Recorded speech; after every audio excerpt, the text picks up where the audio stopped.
Right now, technically, I'm a professor at the University of Maryland, but I'm a research professor, so I teach very little. I'm mainly writing and also helping direct a large project, which we call the Democracy Collaborative. So partly research, partly we're developing real projects in the world that have to do with changing the ownership of wealth towards a more democratic form, practical things that are going on. So those are the two balls I bounce. Before that, I'm pretty well known as a historian of the bombing of Hiroshima, which is one of the areas of diplomatic history. I ran House and Senate staffs at various points in my life.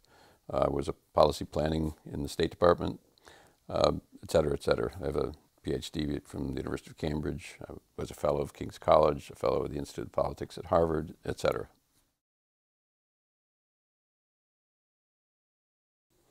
Oh, the numbers have been dramatic in the last 30 years.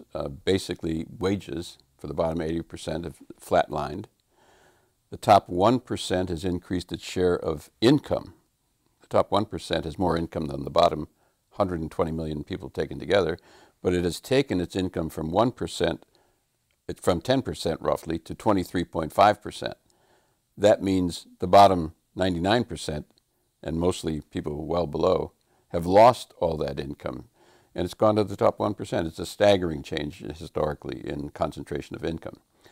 Wealth, and particularly ownership of productive wealth, stocks and bonds and businesses, the individually held productive wealth of the United States, 1% owns just under half of the individually held capital in the United States.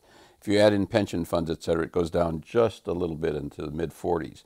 But most of the capital in capitalism is owned by 1%. It's staggering numbers. They're almost medieval, and I don't mean that rhetorically. I mean technically the ownership of the wealth of the society looks like a medieval society, and most people just aren't aware of these concentrations. Well, first, the inequity, and it means that a lot of people are living in terrible conditions of poverty, lack of good health care, lack of good nutrition, when people at the top are buying yachts and flying private airplanes. There's an immoral aspect to this which just can't be denied. There's a political aspect, and we're seeing it now in this election, this past election, where the money buys power, advertising and politics. So those are the two most obvious and self-evident directions that one would look at. I did a book on the technological basis of wealth distribution. Most of the wealth we have comes from not from land and labor and hard work and capital.